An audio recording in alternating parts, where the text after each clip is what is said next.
Muy buenos días, amigas y amigos. Es un placer darles la bienvenida a Interfaz, el programa que pretende ser precisamente eso, su conexión con el mundo de la educación, el conocimiento, la ciencia, la cultura, el arte y el deporte, pero también muchísimo más. Saludamos con mucho gusto, como todas las mañanas, a Griselda Yebra. Ella nos permite comunicarnos con ustedes a través de la lengua de señas mexicana. Y hoy tenemos un día importantísimo. Se han estado manejando temas muy relevantes en términos de la educación y la política educativa de nuestro país, sobre todo en la conferencia matutina de esta mañana del presidente Andrés Manuel López Obrador. Y también, por supuesto, vamos a festejar el natalicio de Benito Juárez, ya que va más allá de una oportunidad de tomarse pues unas vacaciones o un puente que por lo general se otorga a raíz de esta celebración.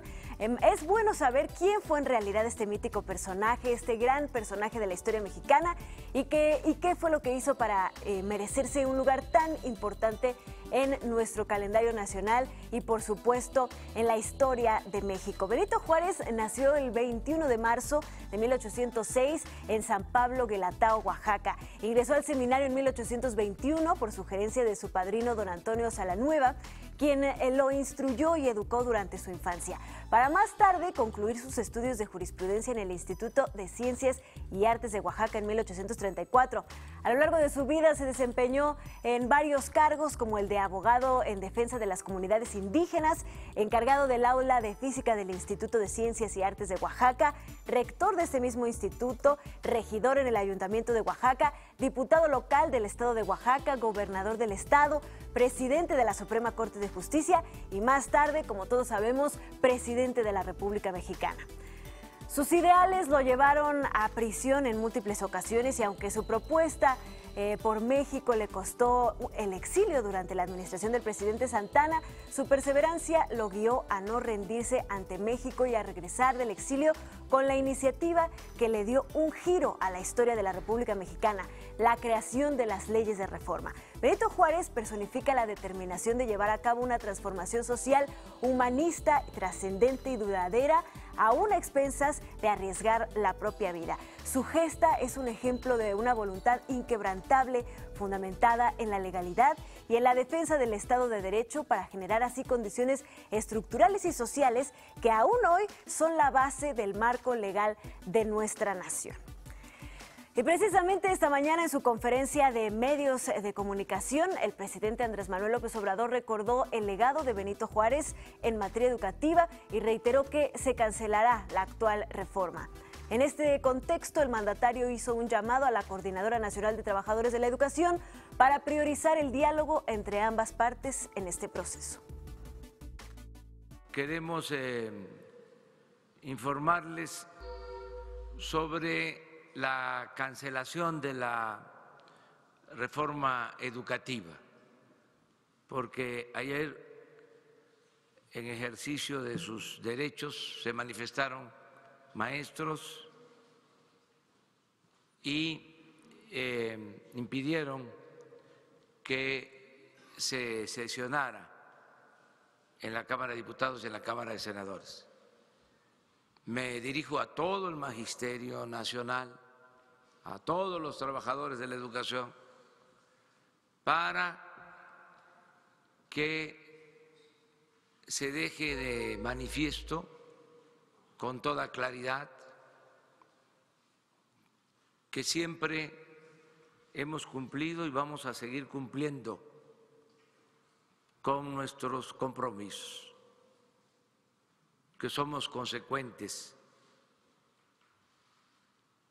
no ahora, sino desde hace mucho tiempo, que luchamos por la justicia y por una auténtica democracia. Siempre dije que no estaba de acuerdo con la mal llamada reforma educativa. Lo dije antes que otros y defendí a los maestros cuando querían imponer esta mal llamada reforma educativa, cuando inclusive querían imponerla con violencia, con el uso de la fuerza. estando en la oposición, convoqué a los ciudadanos a defender a los maestros en los momentos más difíciles de su lucha. En la campaña, en los debates, cuando quisieron arrinconarme, pensando que iba yo a titubear acerca de mis posturas, y me preguntaron si iba yo a cancelar la reforma educativa, contesté que sí, abiertamente. Ya siendo presidente electo, en una conferencia conjunta con el presidente Peña, reafirmé mi convicción de que había que cancelar la mal llamada reforma educativa. Ya como presidente constitucional, di instrucciones para la elaboración de una iniciativa de reforma a la Constitución. Se iniciaron foros, se consultó a maestros, a padres de familia, a profesionales, se consultó a todas las corrientes del Sindicato de Trabajadores de la Educación, a la CENTE, al CENTE, a todos, y se presentó esta reforma que abroga, cancela la mal llamada reforma educativa y hace una propuesta nueva, distinta, para hacer valer la educación pública, gratuita, de calidad, en todos los niveles escolares. De modo que considero que no hay razón, aunque existe el derecho libre a la manifestación, pero no hay argumentos para sostener de que estamos incumpliendo con nuestra palabra y con nuestro compromiso. No sé qué motiva este movimiento y quiero que se debata sobre este asunto. Además, el secretario de Educación Pública, Esteban Moctezuma Barragán, detalló el perfil y el alcance de la nueva reforma educativa. La iniciativa para la abrogación de la reforma educativa y para que nazca de esta un acuerdo educativo, porque ha participado desde hace ya 6 meses la sociedad entera y particularmente las maestras y los maestros dándonos sus opiniones sobre el sistema educativo. Tiene varios puntos que voy a decir de manera muy condensada, porque es lo que la define. En primer lugar, queda abrogado el texto constitucional previo. Y también, a raíz de la aprobación de la iniciativa, se abrogarán la ley del Instituto Nacional para la Evaluación de la Educación y la ley del Servicio Profesional Docente también queda abrogado. No habrá evaluaciones punitivas ni obligatorias, sino que habrá un nuevo derecho docente. Los maestros van a tener derecho a un sistema de formación y actualización que subrayo que es gratuito porque actualmente los cursos que toman los maestros se cobran. Este nuevo derecho va a hacer que los maestros mejoren su práctica docente y no habrá ninguna liga entre evaluación y permanencia en el empleo. Explícitamente en la iniciativa queda textualmente esto. Además está el compromiso del señor presidente de la reinstalación de los maestros cesados a raíz de la reforma educativa y la eliminación de las sanciones contrarias a derechos laborales. Al maestro se le da un papel muy importante en nuestro país, que es agente de la transformación social, con lo cual se revalora toda su función frente a la sociedad y con todo el sistema de formación tendremos mejores maestros. La buena noticia es que nuestras maestras y nuestros maestros quieren ser mejores. Y esto nos lleva a que en el texto venga la enseñanza-aprendizaje en el centro de todo el esfuerzo educativo, no las cargas administrativas que actualmente agobian al profesorado. Nos dicen las maestras y los maestros que gastan alrededor del 50% de su tiempo en llenar formatos y el otro 50% en atender a sus niñas y niños. Por eso es que vamos a hacer esta descarga administrativa. La promoción de los maestros estará asociada con conocimientos, aptitudes y experiencia, no con exámenes estandarizados. Los derechos laborales del magisterio están protegidos. Las opciones de mejora están precisamente señaladas en el artículo 3 y en lo que no se mejora se aplica el artículo 123 constitucional apartado B. Quiero hacer hincapié en que estos elementos de mejora, antes de la reforma educativa, por ejemplo, existía la carrera magisterial. Con la carrera magisterial, más de 500,000 maestros lograron subir el sueldo más de 40%. Esto quiere decir que tienen un tratamiento para profesionalizar su profesión, como es el caso de la carrera magisterial previa a la reforma educativa. Y ahora habrá una nueva carrera magisterial para la promoción. En el caso de la búsqueda de una educación de excelencia, esta se define como el mejoramiento integral que promueve el máximo logro de aprendizaje en el aula en beneficio tanto del alumno como de la comunidad. En el caso de las niñas, niños, adolescentes y jóvenes, estos van a estar al centro de la educación. Cabe destacar que es la primera vez que la palabra, el concepto joven, aparece en nuestra Constitución. La educación superior será obligatoria. También debo mencionar que se recupera la educación inicial. En la nueva currícula se impulsará un pensamiento crítico y se impulsarán valores cívicos. Regresa el civismo a la educación. Se crea un Sistema Nacional de Mejora Continua de la Educación, en donde se va a analizar todo el sistema, pero en particular a las autoridades educativas para que cumplan con su obligación. Por primera vez, y esta es una demanda que recogimos de las maestras y los maestros en los foros en todos los estados, las familias y la comunidad se vuelven corresponsables de la educación, porque las maestras y los maestros requieren también de la participación de los padres de familia para lograr su tarea. La educación se define como equitativa. Este es un concepto central en la nueva iniciativa.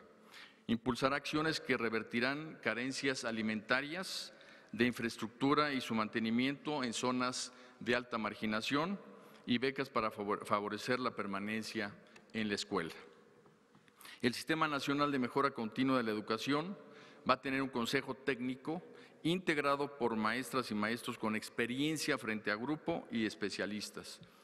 Estas maestras y maestros serán personas que ya hayan vivido frente a grupo y que sean expertas en educación indígena, en educación especial, en educación multigrado, para que no solo se tenga el punto de vista de un especialista, sino fundamentalmente de alguien que haya vivido la educación. Se fortalece la convivencia, el aprecio y el respeto por la naturaleza, por la diversidad cultural y por la dignidad de la persona. Es una educación inclusiva, este es otro de los principios que se agregan, intercultural y plurilingüe, con respeto a los derechos de todos. Formará a los agentes de cambio que México necesita, fortaleciendo la educación normal.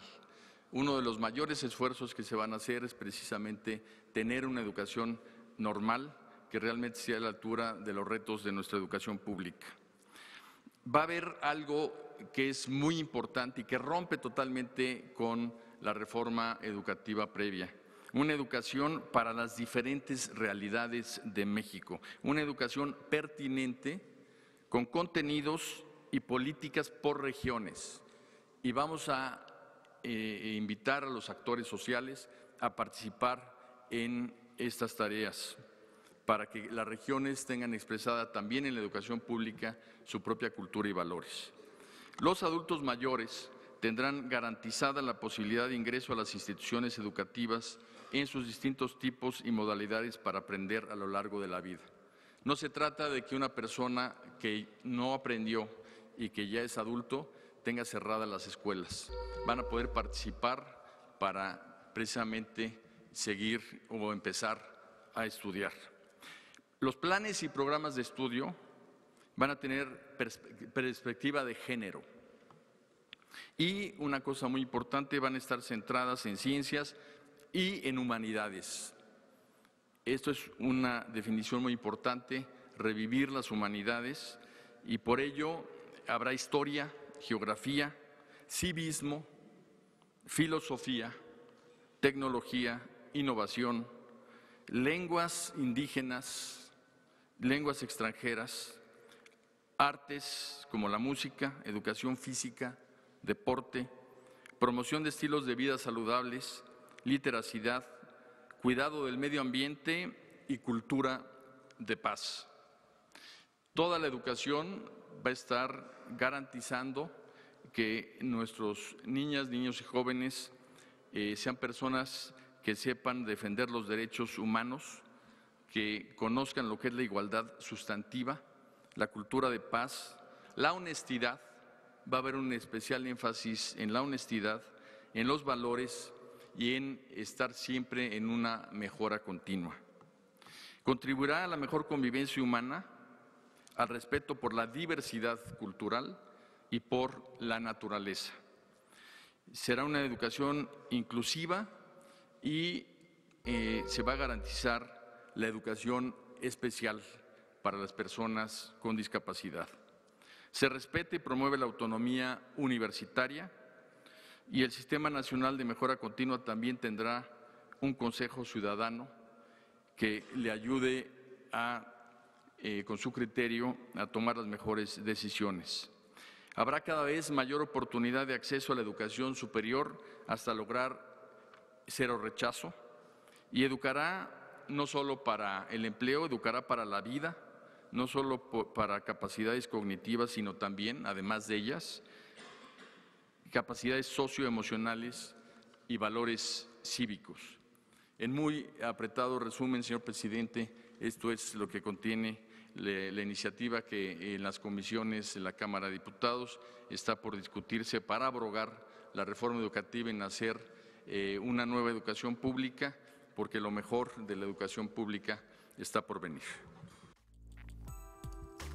Pues este fue el mensaje que hace breves minutos ofreció el secretario de Educación Pública, Esteban Moctezuma Barragán, desde Palacio Nacional en la conferencia a medios tradicional de cada mañana del presidente Andrés Manuel López Obrador, donde destaca los puntos más relevantes de esta nueva reforma educativa, en donde se tocan aspectos muy importantes, como por supuesto el hecho de que la educación superior se volverá obligatoria, que se fomentará el pensamiento crítico y los valores cívicos, que se va a hacer a las familias corresponsables de la educación, que se fomentará una educación intercultural, plurilingüe, donde se enseñarán lenguas indígenas también.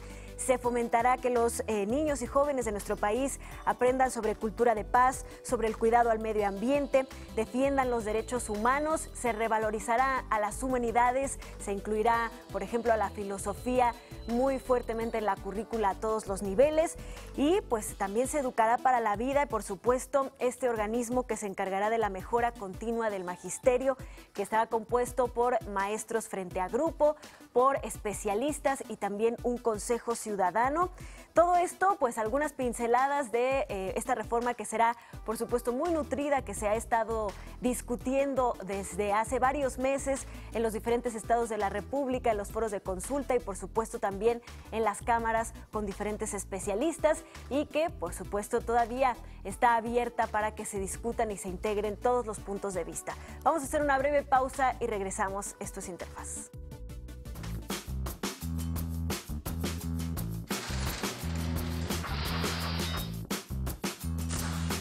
Hoy se conmemora el Día Internacional contra la Discriminación Racial.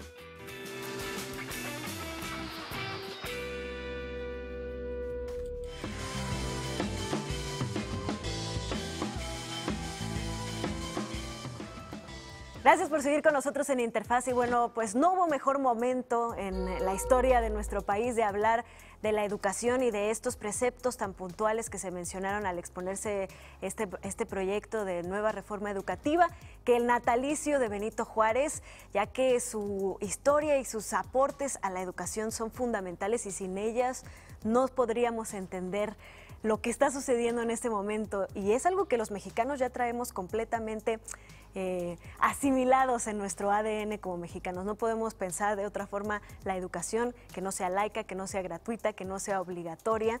Y por eso me da muchísimo gusto que esté aquí con nosotros la doctora Irma Hernández. Ella es académica de la Facultad de Estudios Superiores Acatlán de la UNAM. Doctora, muchas gracias por estar con nosotros hoy en Interfaz. Gracias por la invitación y como bien indicabas, es muy pertinente lo que está ocurriendo, ¿no? Así es. Explíquenos un poco cómo es que Benito Juárez sentó las bases de todo esto que estamos viendo y que esperamos concretar cada vez mejor a lo largo de nuestra historia.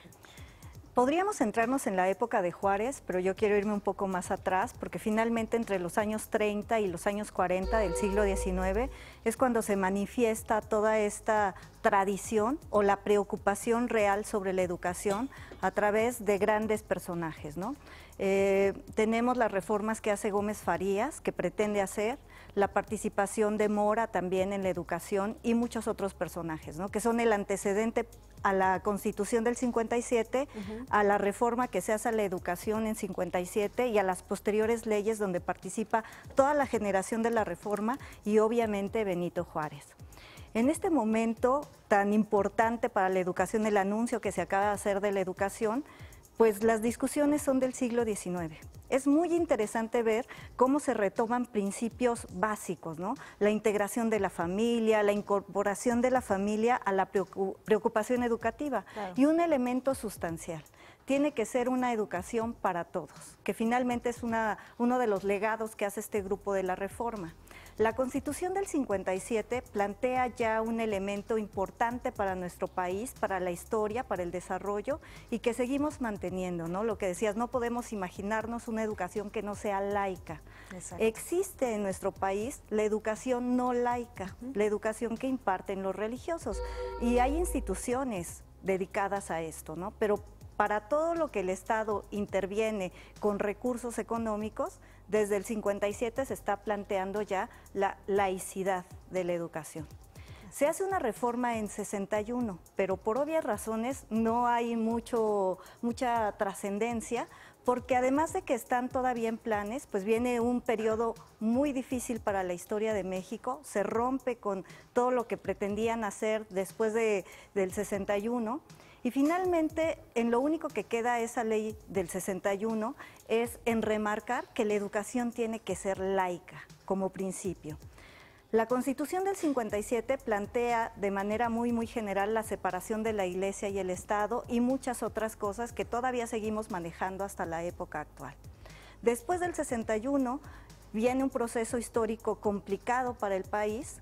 Finalmente pasa la intervención, el imperio, Juárez llega nuevamente a la presidencia y entendemos este periodo como la restauración de la república triunfante, la república liberal y los principios liberales que se habían estado manifestando desde los 30 con la Constitución del 57, se retoman ya para este momento y un punto clave en el que Juárez participa de manera muy activa porque señala que es sustancial educar al pueblo.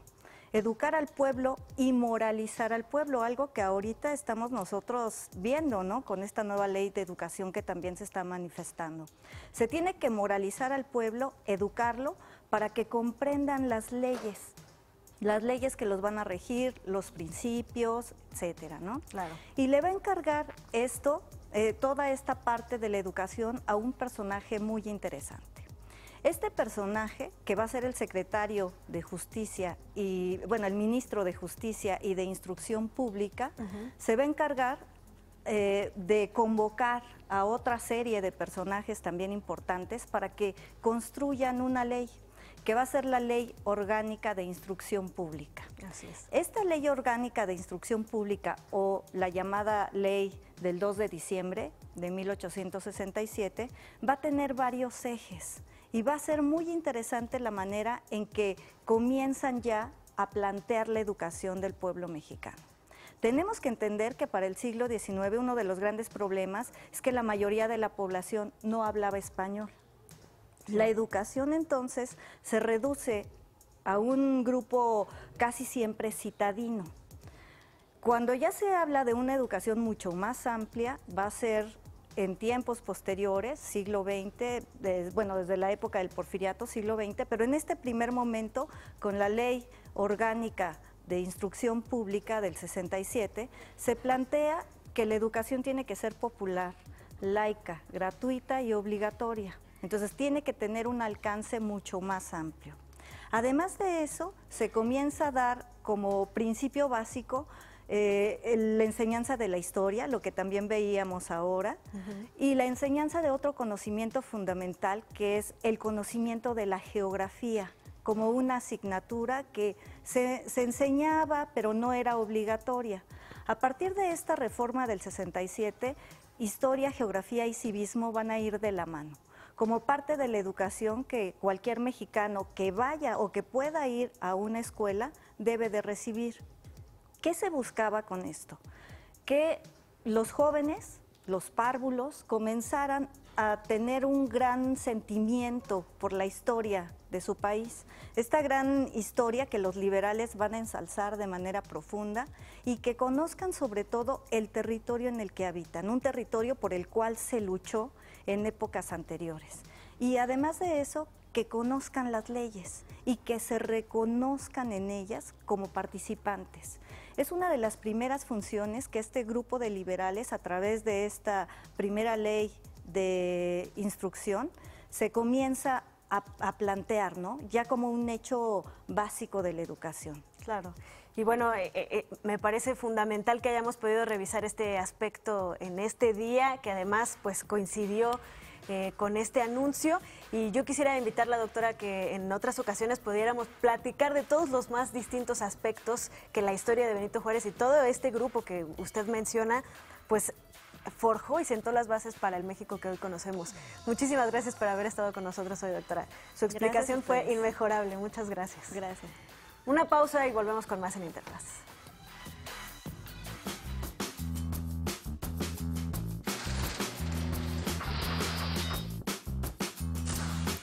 En 1806 nace Benito Juárez, abogado y político mexicano de origen indígena, presidente de México y reconocido como el Benemérito de las Américas.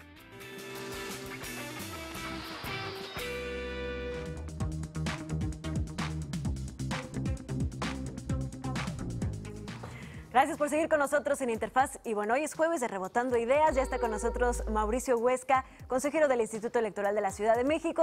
Y en esta ocasión vamos a hablar sobre un tema muy relevante que también viene mucho a colación con el tema de la integración y los diferentes, por ejemplo, hubo una reunión del presidente, ¿no?, con Jared Kushner, donde seguramente se tocaron algunos de estos temas como es la migración, y por supuesto que dentro de nuestra representación legal y en nuestros diferentes aparatos pues que nos dan leyes y forma, etcétera, debe haber siempre integración de todos los diferentes pues los que componemos a la sociedad mexicana, y entre ellos los migrantes. Y el tema de la Diputación Migrante me parece interesantísimo, Mauricio. Sí, bienvenido. bueno, pues muchas gracias, Ana Cristina. Pues estamos justamente ahorita trabajando en el tema de Diputación Migrante. Ya varios estados ya lo están empezando a implementar. Hay unos que están todavía con agenda pendiente. Quizá sea un proyecto que nace de lo local y después se va a empezar a difundir a nivel nacional. Así surgió con las cuotas de acciones afirmativas, así surgió con las acciones, claro, con las candidaturas independientes, así ha surgido muchos proyectos que de manera focalizada en alguna entidad federativa surgen, como ahora la Diputación Migrante, y de pronto se vuelve un proyecto nacional. Y pues como bien dices, estamos en una situación de inclusión en la democracia en la que todas y todos debemos participar.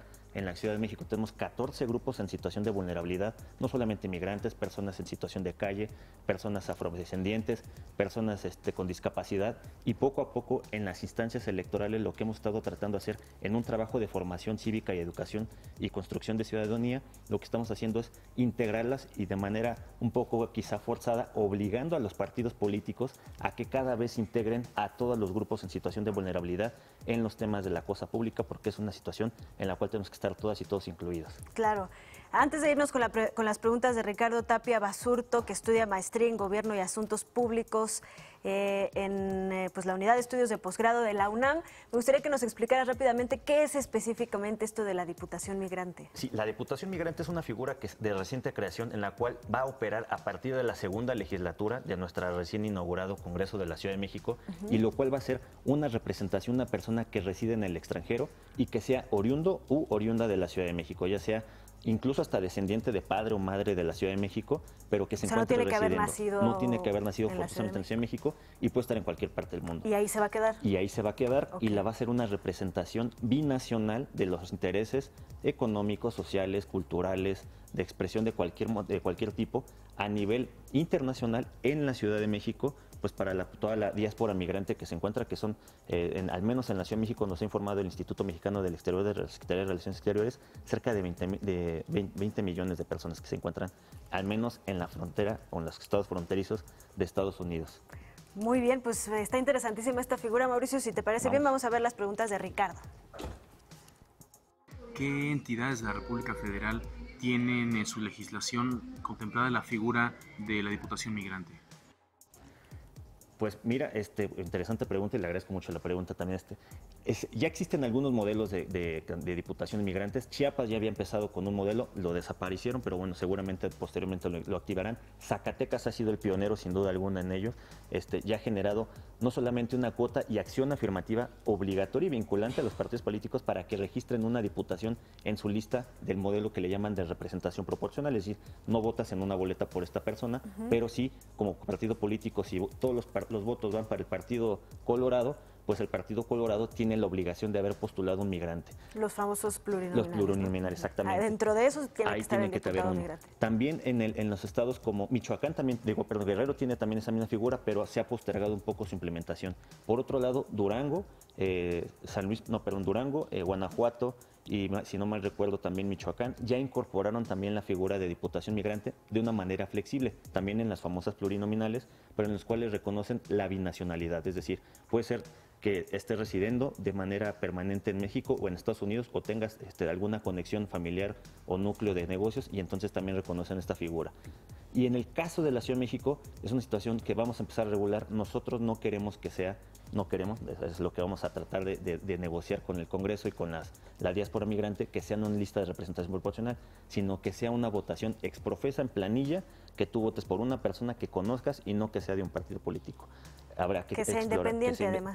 Podríamos explorar la vía que sea independiente o mediante partido político. Justamente el próximo 28 y 29 de marzo tendremos un foro con binacional México con Estados Unidos en la City University of Washington, en Seattle, Washington, en el cual estaremos hablando con toda la diáspora migrante. Los invitamos todos los que estén por allá. A las 9:30 de la mañana tendremos el primer foro de votación electrónica para residencia en el extranjero, y a las 5 de la tarde empezaremos un foro de migrantes y un conversatorio para evaluar voto chilango, cómo fue el proceso de inscripción, de registro en el listado nominal y la votación, y a su vez también vamos a tener este foro también de ver cómo les gustaría, cómo ven el tema de la diputación migrante, para traernos también su opinión, y a partir de la opinión de todos los migrantes y las migrantes, pues empezar a generar consensos para la regulación. No podemos nada más desde el centro del país esperar también a regularlo, sino tenemos que tener la opinión de todas y todos ellos. Claro, pues vamos a escuchar la segunda pregunta de Ricardo Tapia antes de que se nos acabe el tiempo. ¿El ISM ha contemplado la implementación de la figura de Diputación Migrante? ¿Qué medidas se han tomado al respecto? Pues justamente lo que platicábamos, ¿no? Ahorita ya estamos pensando en la Diputación Migrante, vamos a tener este foro, tenemos un comité de voto en el extranjero también, vamos a implementar un comité externo de expertas y expertos con votación de Diputación Migrante, ¿para efecto de qué? De que todos estos insumos los podamos analizar y tener como en un mapeo general, y a partir de eso generar una figura que pueda ser compatible con los derechos en el extranjero y en México, y cederlos al Congreso de la Ciudad de México para que empiece la legislatura. Muy bien, veamos la última pregunta, a ver si nos da tiempo de responderla. En las pasadas elecciones de 2018 aquí en la Ciudad de México, ¿qué tan significativa, qué tan importante fue la participación de las y los ciudadanos que viven en el extranjero? Bueno, pues sin duda alguna muy importante, 20.839 votos fueron los que recibimos solamente en la Ciudad de México, de un total de 28,000 que fueron registrados, es decir, si avanzamos respecto a la elección anterior en casi 70% de votación, y la idea es seguir creciendo la comunidad en el extranjero. Es una diáspora muy importante, no solamente en la votación, también en ejercicios de presupuesto participativo los hemos incorporado. Acabamos de lanzar 3 concursos de graffiti, ensayo y cuento infantil y juvenil, en los cuales también están invitados toda la diáspora migrante. Entonces es muy importante esos 20.839 votos que se recibieron esta vez en una elección, en una contienda cerrada, pueden ser los que decidan entre una y otro candidato. Pues muy interesantes y muy relevantes estos esfuerzos que se están haciendo por incluir a todos estos mexicanos que residen en el exterior de nuestro país. Será muy interesante ver, analizar los resultados después de estos foros que se van a realizar la próxima semana. Muchas gracias, Mauricio, y nos vemos pronto. Gracias. Vamos a hacer una pausa y regresamos con más.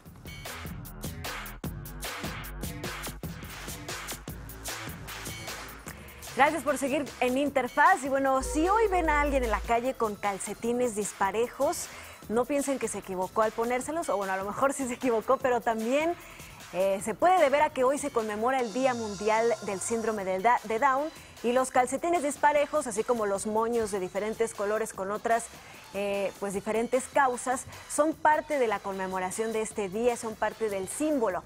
Este año el lema es no dejar a nadie atrás. Vamos a conocer más en el siguiente trabajo.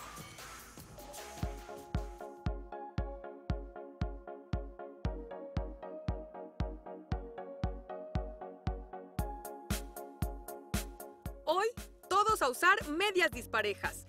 Este 21 de marzo, sé parte del maravilloso mundo del cromosoma extra. Únete a la celebración del Día Mundial del Síndrome de Down, usando medias disparejas y llamativas para apoyar la belleza de la diversidad.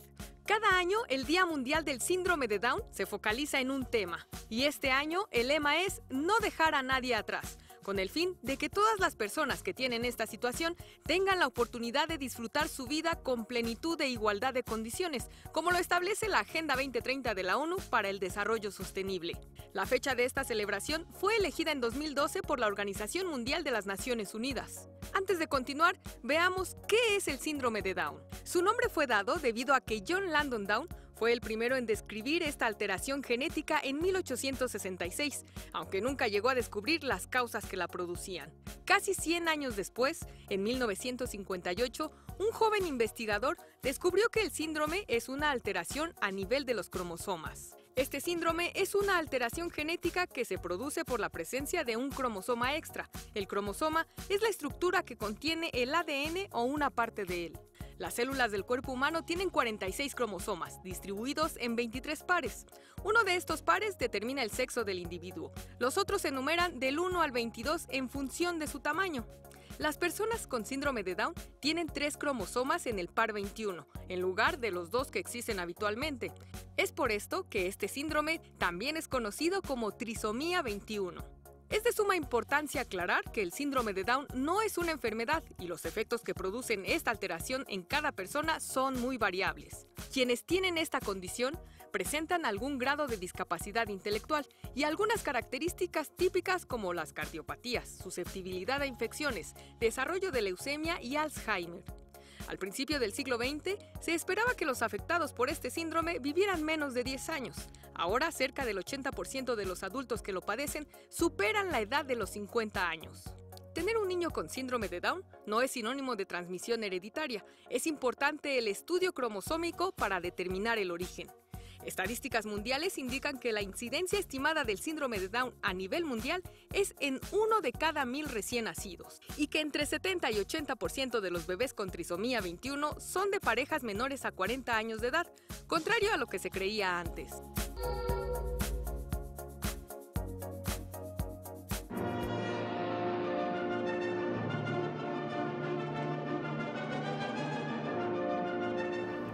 Y hoy también conmemoramos el Día Internacional de la Poesía, una fecha que fue instaurada por la ONU para recordar la importancia de esta expresión artística y, por supuesto, de la cultura. La poesía es una manifestación de la libre expresión de las ideas por medio de la palabra, la creatividad y la innovación, contribuyendo a nuestros modos de percibir e interpretar la realidad.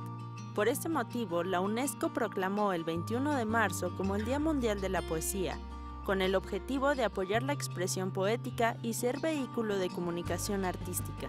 Yo creo que la poesía está buscando abrir nuevos caminos, nuevas posibilidades, y también para que el público, la gente, se acerque a ella, ¿no? Para que no nos acerquemos con miedo a la poesía, no pensemos en los poetas como unos seres así como melancólicos y raros, sino como alguien que es parte de la sociedad, que tiene un trabajo, que se sube al metro. Esta fecha busca promover la enseñanza de la poesía, fomentar la tradición oral, transmitir valores y reafirmar la identidad. París, Berlín, Bogotá, Ámsterdam, Ciudad de México y La Habana son algunos de los semilleros más importantes de formación de poetas.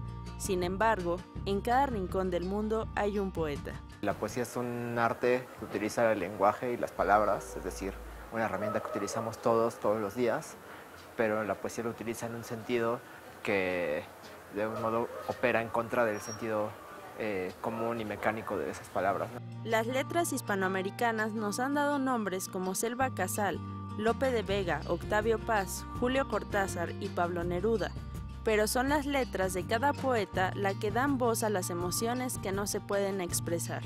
Pienso que la locura no es mía, sino de alguien más a quien debo culpar porque no soy yo ni debo serlo. La habitación del tiempo, la locura no es mía.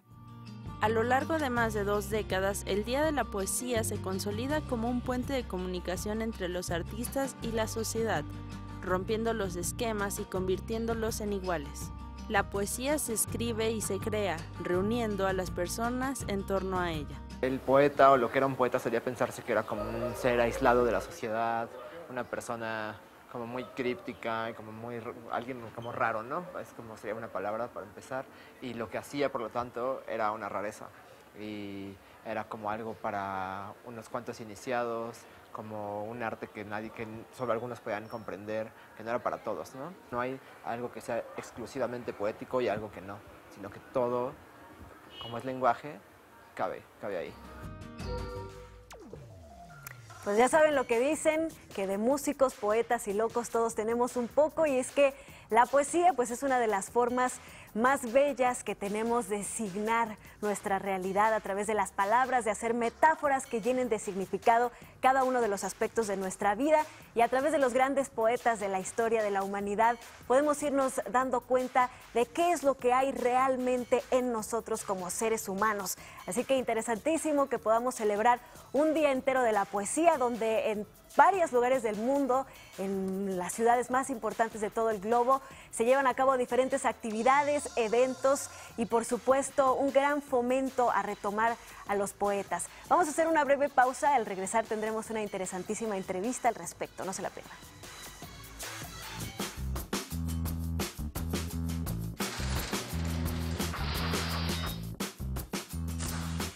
En 1843 murió José Miguel Fernández Félix, primer presidente de México, mejor conocido como Guadalupe Victoria.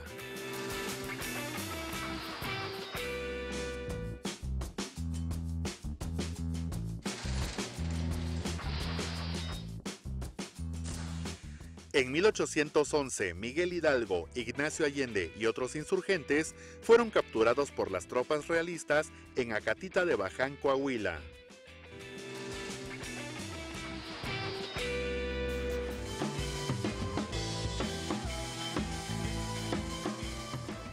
Bueno, lo prometido es deuda. Ya está aquí conmigo en la mesa de Interfaz para hablar de la importancia del Día de la Poesía, pero también de cómo la poesía ha logrado mutar, actualizarse. Obviamente nunca morirá, pero además convive muy bien con otras expresiones artísticas e incluso con la ciencia. Y está en el estudio con nosotros la maestra Rocío Cerón. Ella es poeta y coordinadora del Diplomado de Poesía, Ciencia y Arte en Expansión de la UNAM, que además está a punto de iniciar el 11 de abril y todavía hay algunos lugares para poderse inscribir. Bienvenida, muchas gracias por estar con nosotros. Muchas gracias, Ana Cristina. Pues primero que nada, platícanos cuál es la relevancia que tiene celebrar cada 21 de marzo el Día Mundial de la Poesía. Pues yo creo que justamente esto que ya comentaba también Gerson Barona hace ratito es celebrar la capacidad de las personas, ¿no?, que tenemos con el lenguaje. O sea, no hay que olvidar que para poder entender quiénes somos necesitamos lenguaje, necesitamos hablar, necesitamos leer, necesitamos entendernos a través de esto que nos hemos dicho en los siglos, ¿no?, de quiénes somos. Y la poesía lo que hace es que decanta, así como en un haiku, ¿no?, en 3 versos, de pronto es como, yo digo que es como el Instagram poético, ¿no? En realidad un haiku lo que hacía, claro, Basho, ¿no?, por ejemplo, este poeta que es muy conocido, pues es que en 3 versos de pronto te daba como toda la escena del paisaje del monte Fuji, ¿no?, por poner un ejemplo. Entonces, yo creo que celebrarlo significa celebrarnos todos. Así es. En el sentido de que celebramos la capacidad de comunicarnos y la capacidad de conectarnos. Sí, de abstraer y de significar. Abstraer, pero también de conectarme contigo. Claro. O sea, la poesía siempre existe y existirá y se vivifica a través de que tú lo leas, a través de que yo lo escuche, ¿no? Porque la poesía también tiene un espacio oral. Claro. ¿Cómo se vive este día? ¿Cómo se vive la escena poética en México? Pues yo creo que cada vez más se ha ido abriendo lo que tú comentabas, a estar en contacto con otros medios, con otras disciplinas artísticas, en otras plataformas. Entonces no es raro ver ahora poesía digital, ¿no?, algunos libros que están viviendo ya en el espacio digital, de pronto con el glitch, pero también haciendo experimentaciones con la ciencia, ¿no?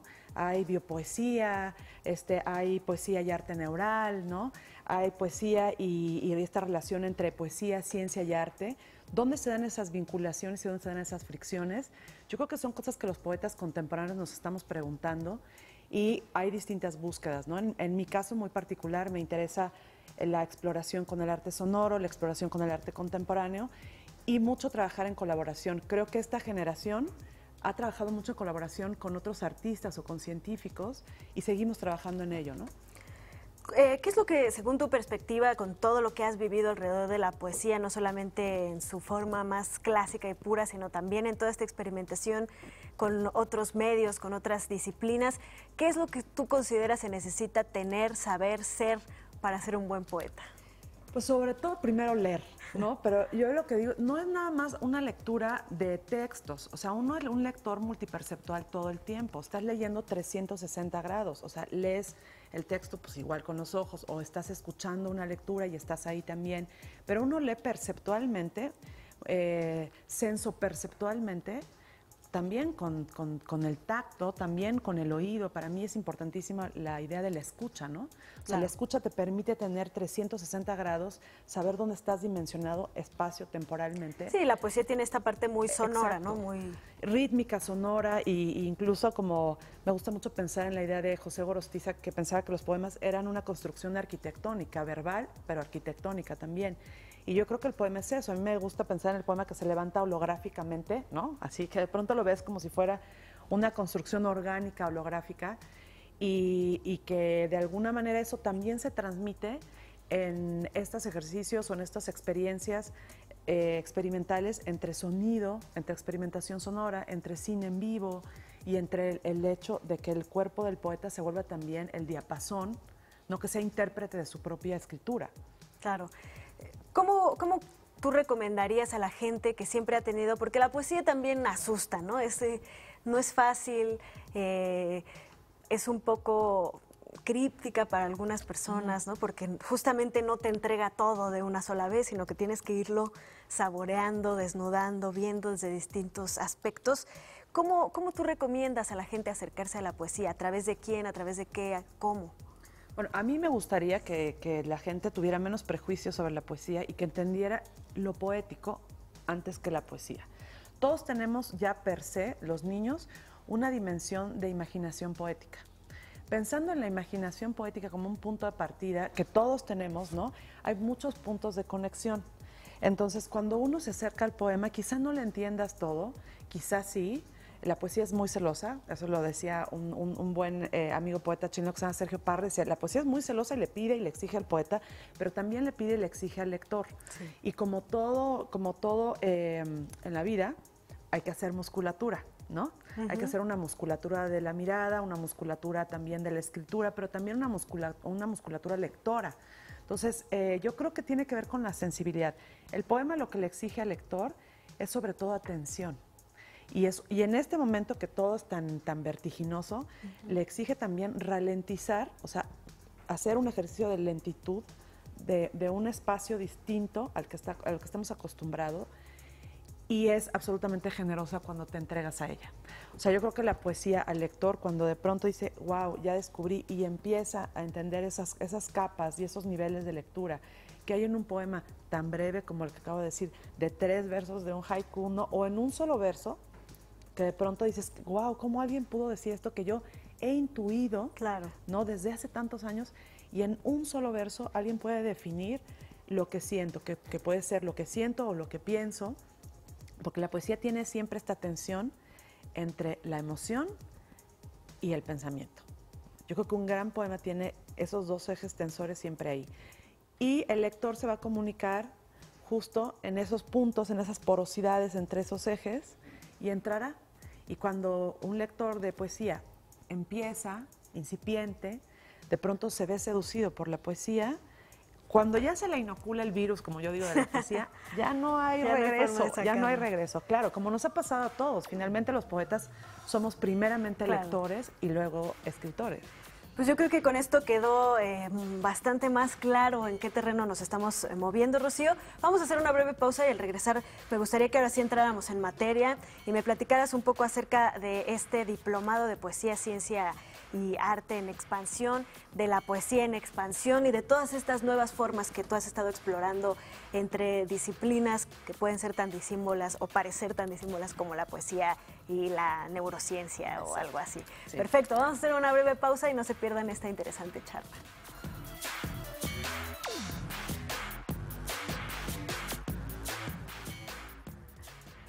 Pues ya estamos aquí de vuelta en esta interesante charla que no se ha terminado a lo largo de este corte, por supuesto, pero los invitamos a que regresen a la charla. Estamos platicando con Rocío Cerón, ella es poeta y coordinadora del Diplomado Poesía, Ciencia y Arte en Expansión de la UNAM.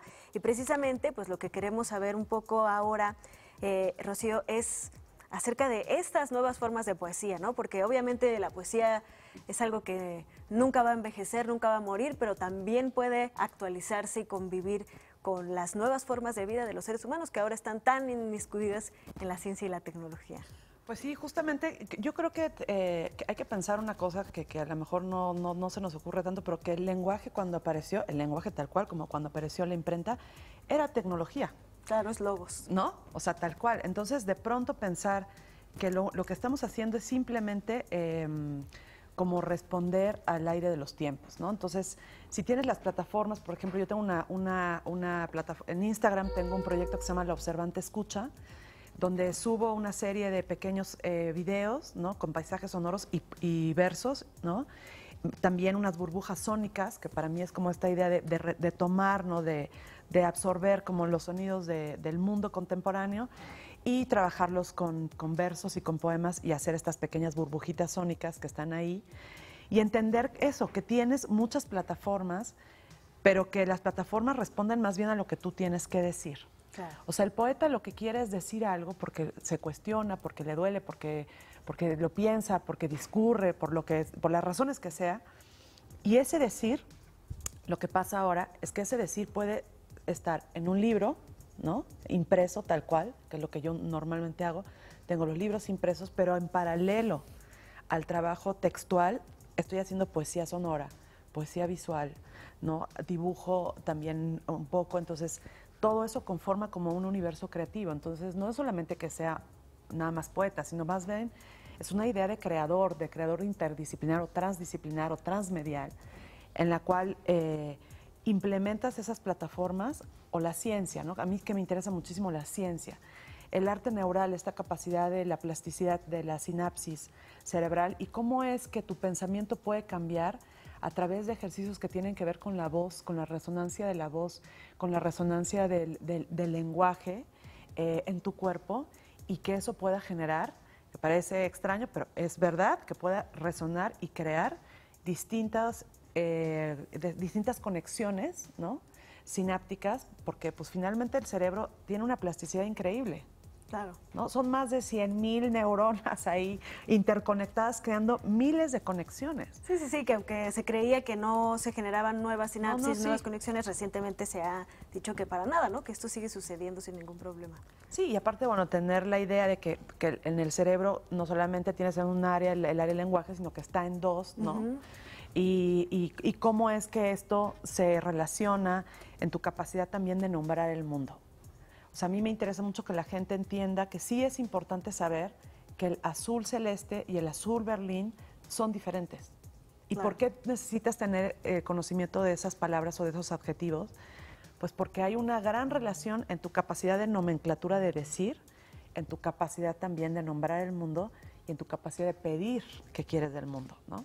Y Rocío, ¿cómo todo esto se va a cristalizar en este diplomado? Bueno, el diplomado es la segunda edición. El año pasado fue muy exitosa. Terminamos con una muestra de todos los participantes, que tuvimos 18 participantes. Y la idea es todo lo que te estoy contando en 6 módulos, ¿no? Donde va poesía y sonoridad, o sea, esta capacidad de la gravedad de la escucha, qué escuchamos, cómo escuchamos. Va de la escucha a las artes visuales, a la arquitectura, cómo el lenguaje vive y el cuerpo viven en el espacio, ¿no? Entonces, tenemos un cuerpo académico maravilloso. Está Magali Lara, Mariana Arteaga, está Lorena Wolfer, está Susana González Actories, Abraham Chabela, Rubén Gil, en fin, como una gran, son 12 Jesús Ramírez Bermúdez, ¿no? Hablando también de estas constelaciones y de estos procesos sinápticos y el lenguaje.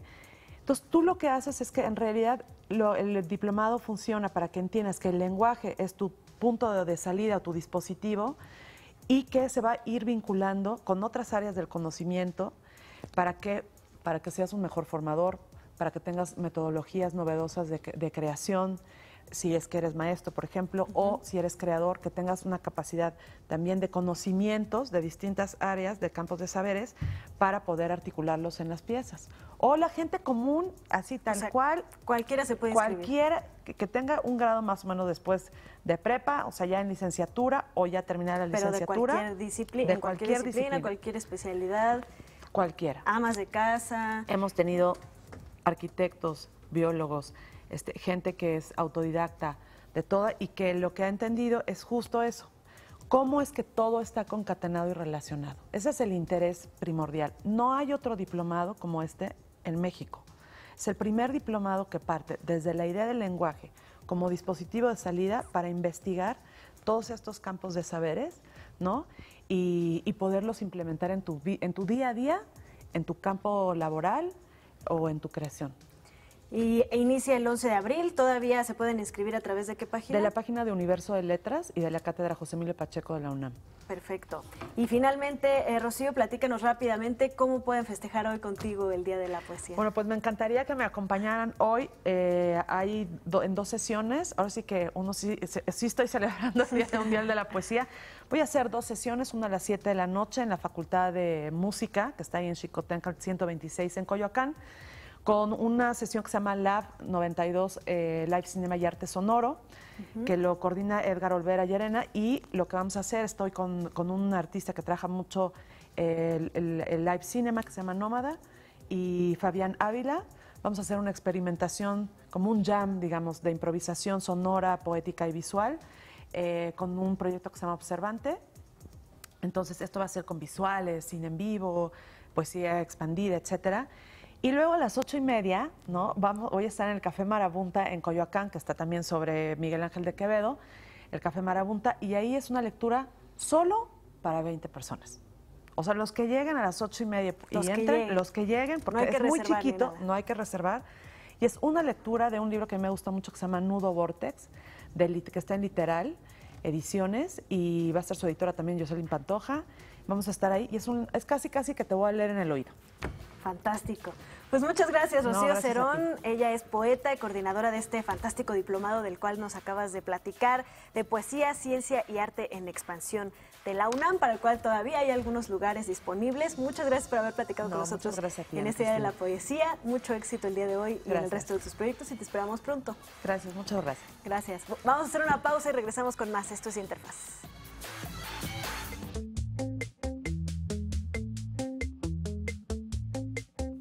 Ahora es momento de dar una mirada a la cultura de la mano del maestro Rodrigo González. Él es director, productor y coreógrafo del Ballet Contemporáneo de Madame Butterfly, de la Coordinación Nacional de Danza del Instituto Nacional de Bellas Artes y Literatura. Y vamos a platicar sobre esta presentación que además estará ya en cartelera del 28 al 31 de marzo. Y además me estaban comentando, habrá una función especial el 29 para personas con discapacidad auditiva.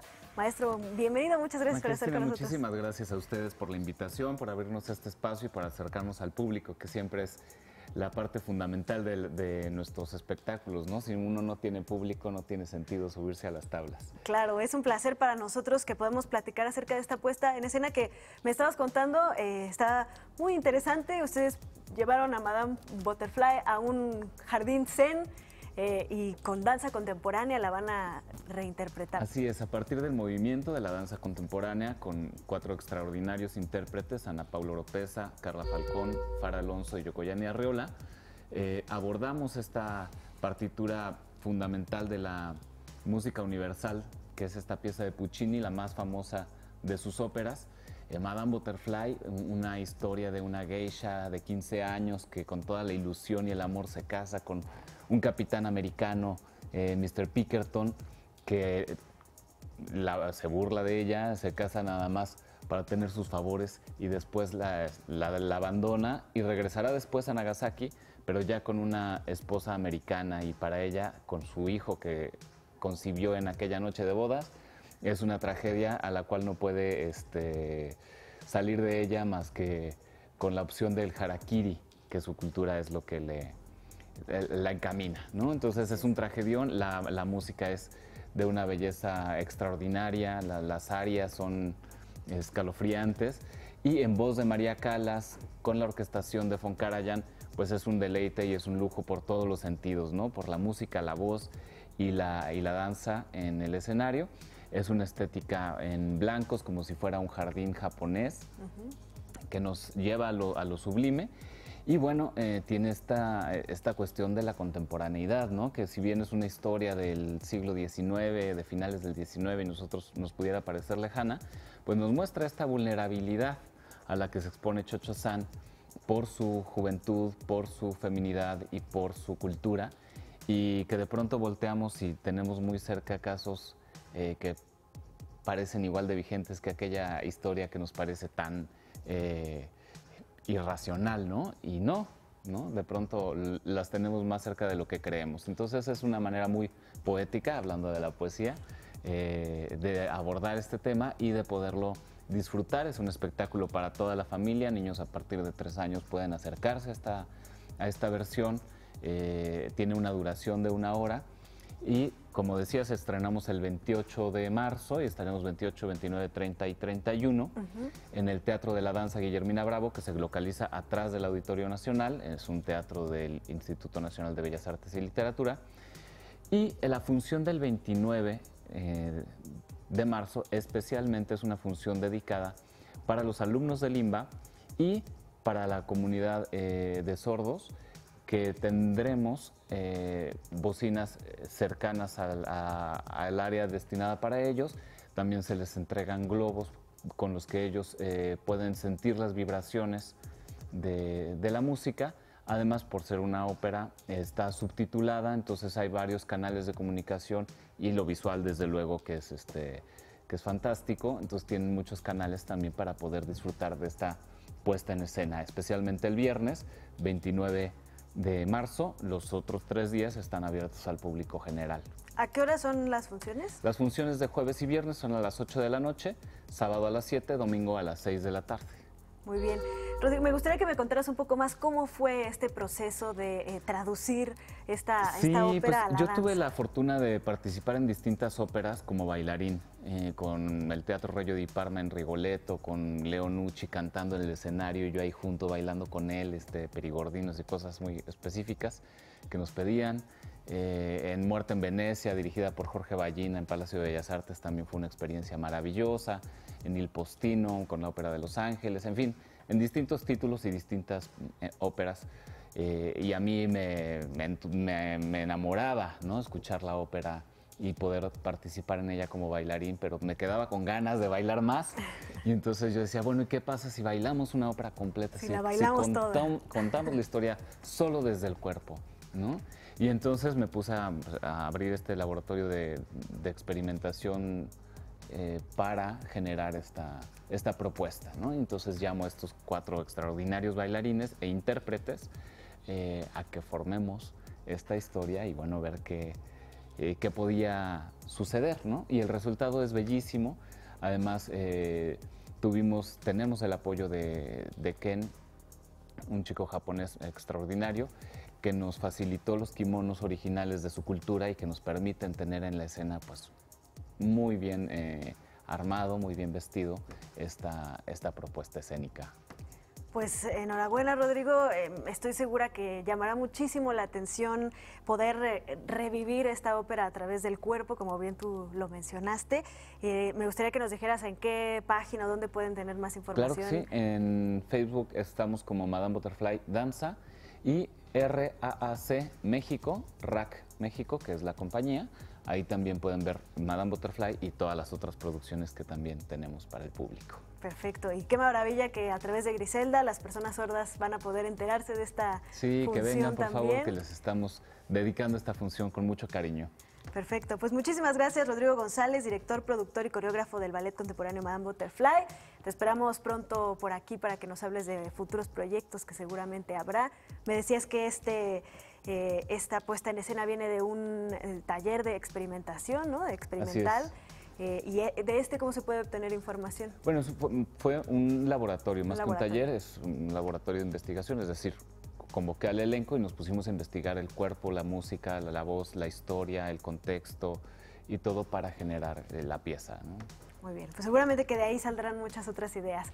Muchas gracias por haber venido y te deseamos mucho éxito. Ahí estaremos viendo Madame Butterfly próximamente. Los esperamos. Gracias. Una pausa y volvemos. Esto es Interfaz.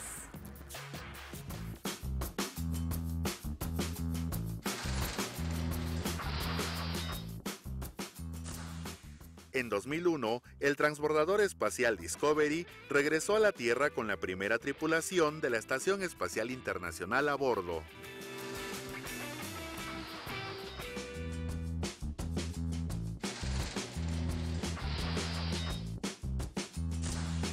Hoy se conmemora el Día Internacional contra la Discriminación Racial.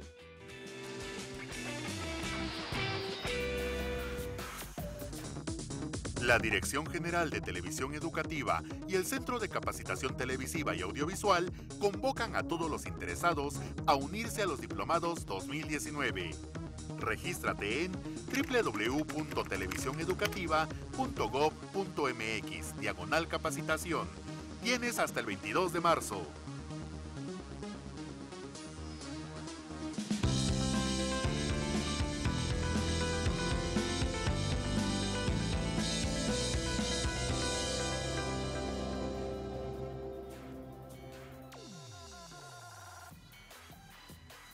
Y bueno, hoy cerramos el programa presentando el trabajo del día de hoy, el trabajo especial sobre el mes de la mujer. En esta ocasión vamos a conocer a Zenaida Romeu.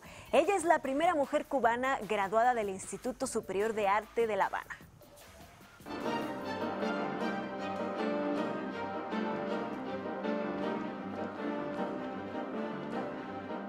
Zenaida Castro Romeu es una prestigiosa directora coral y de orquesta, reconocida como la primera mujer cubana graduada en esta carrera en el Instituto Superior de Arte en La Habana.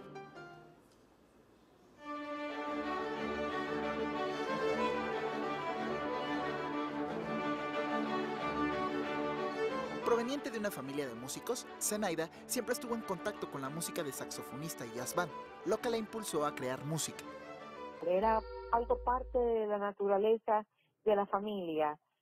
Cuando nos reuníamos los domingos en casa de mi abuelo o en los fines de año, que nunca podía ser 24 porque todos estaban trabajando los grandes shows, siempre nos reuníamos la familia el 25. Así fue como comenzó a estudiar piano en la academia de su madre y posteriormente encontró un conservatorio donde conoció el coro de la Escuela Nacional de Arte de Cuba y descubrió el arte de dirigir una orquesta.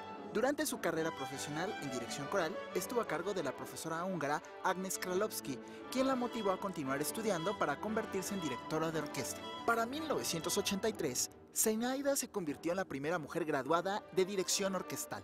Y nunca tuve en aquella etapa de la vida ningún incidente que fuera en contra de mi género. Yo creo que los grandes maestros que estaban en ese momento en la orquesta estaban descubriendo un nuevo momento para la música donde las mujeres estábamos empoderadas. Tras su graduación, dirigió la Orquesta Sinfónica Nacional de Cuba. Posteriormente se dispuso a fundar una orquesta de cámara propia en Cuba, con la finalidad de hacer visible la participación de la mujer en el arte. Podría también servir de acicate a otras mujeres a hacer lo mismo, a brillar, a estar en lugares importantes en la sociedad, marcando espacios, incentivando a otras mujeres que puedan soñar.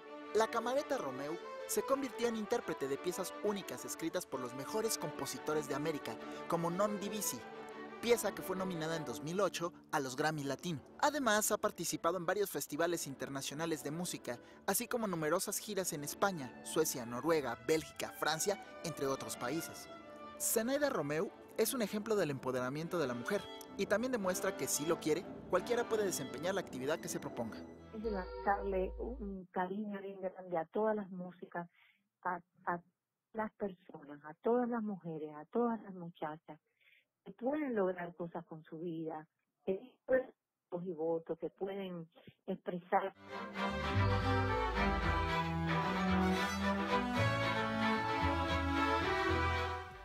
Pues hay otra inspiradora historia de una mujer que está abriendo brecha, que abrió brecha para las mujeres en esta ocasión, pues en el ámbito de las artes, de la música y por supuesto en un país con muchas otras diferentes componentes y cuestiones sociopolíticas, económicas, que han dificultado el desarrollo de las mujeres en diferentes ámbitos y también, por supuesto, ideológicas. Así llegamos al final de esta emisión de Interfaz. Muchísimas gracias por habernos acompañado de parte de todo el equipo de Televisión Educativa que hacemos posible este espacio. Y bueno, lo esperamos mañana en una emisión más para cerrar semana a las 9 de la mañana por los canales de Televisión Educativa. Yo soy Ana Cristina Olvera y que tengan un excelente jueves.